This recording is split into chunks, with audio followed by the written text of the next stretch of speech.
ನಗರದ ಮರಾಠ ಗಲ್ಲಿಯ ಹನುಮಂತನ ದೇವಸ್ಥಾನದಲ್ಲಿ ಕಳ್ಳತನ ನಡೆದಿದೆ. ಮಂಗಳವಾರ ರಾತ್ರಿ 11:30 ಸುಮಾರಿಗೆ ದುಷ್ಕರ್ಮಿಗಳು ದೇವಸ್ಥಾನದ ಮೇಲ್ಭಾಗದಿಂದ ಒಳನುಗ್ಗಿ 2 ಹುಂಡಿಗಳನ್ನು ಒಡೆದು ಹಣ ಕದ್ದಿದ್ದಾರೆ. ಜೊತೆಗೆ ಗಣಪತಿಯ ಬೆಳ್ಳಿಯ ಕಿರೀಟವನ್ನು ಕಳ್ಳತನ ಮಾಡಿದ್ದಾರೆ. ಸುಮಾರು 50,000ದಿಂದ 75,000 ರೂಪಾಯಿ ಹಾಗೂ 5 ತೊಲೆ ಬೆಳ್ಳಿಯ ಕಿರೀಟ ಕಳುವಾಗಿದೆ ಎನ್ನಲಾಗಿದೆ.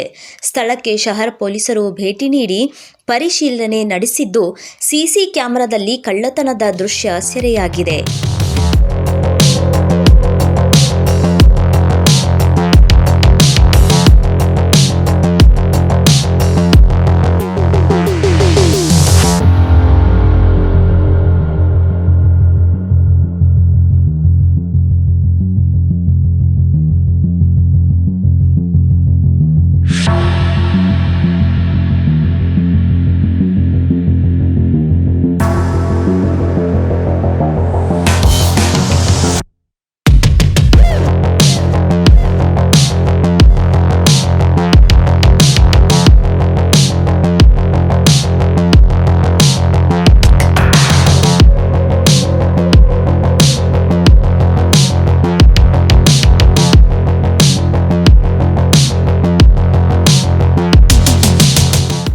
ಪ್ರಕರಣದ ತನಿಖೆ ಮುಂದುವರೆದಿದೆ.